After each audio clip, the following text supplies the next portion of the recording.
जबलपुर के बरगी डैम में हुए क्रूज हादसे के बाद प्रदेश की सियासत गरमाने लगी है।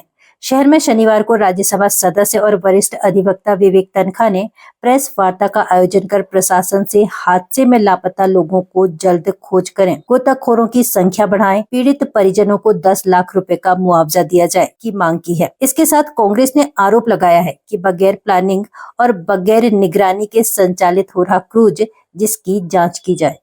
कि हम इंडिपेंडेंट जांच एजेंसी चाहते हैं। मैं नहीं कह रहा कि आप हाईकोर्ट जज या न्यायिक जांच लगाओ, बट आप उन्हीं लोगों से जांच करा रहे हो जिनका इसके रनिंग में या ये जो सिस्टम मिस्टेक था, तो वो कहां से जांच कर पाएंगे अच्छे से? वो कभी कहेंगे कि हम गलत थे।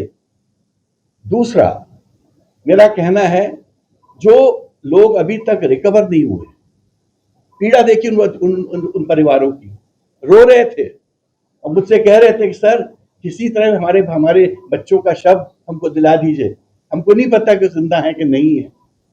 कई बच्चे, 4-5 बच्चे अभी भी उनका कोई पता नहीं है।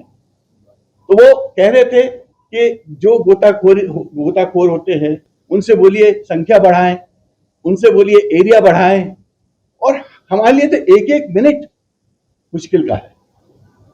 2-3 दिन हो गए हैं, हमने अपने बच्चों के बारे में कुछ सुना नहीं है। तो मेरा डिमांड है कि प्रशासन, चाहे वो आर्मी की हेल्प ले या जिसकी भी हेल्प ले, और उस पूरे एरियाज को अच्छे से स्कैन करें और जल्द से जल्द लोकेट करें इन सब अब आज के दिन तो मेरे को विश्वास नहीं है कि कोई उसमें से जिंदा मिल पाएगा, बट जिंदा मिल जाए तो बहुत बड़ी बात है।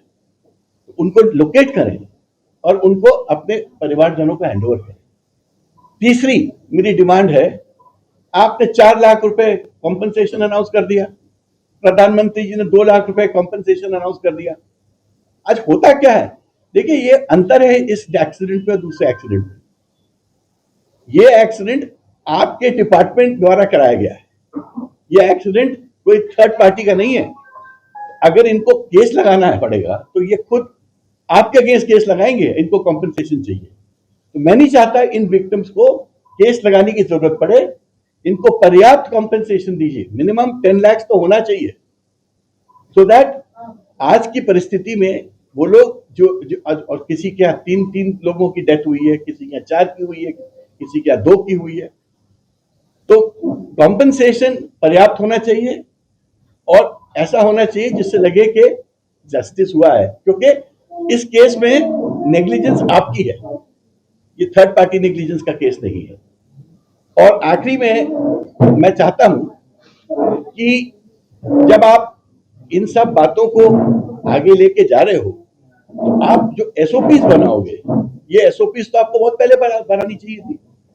ये थोड़ी होता है कि 20 साल तक आप ये सब काम करो और जब घटना हो जाए तो कहते हैं हम एसओपी बनाएंगे। तो 20 साल से आप क्या कर रहे थे? तो इसका मतलब आपको नॉलेज ही नहीं है, आप समझते ही नहीं हो कि इन चीजों के पीछे कितनी स्टडी होनी चाहिए, कितना रिसर्च होना चाहिए, कितनी प्लानिंग होनी चाहिए, कितनी स्ट्रैटेजी होनी चाहिए।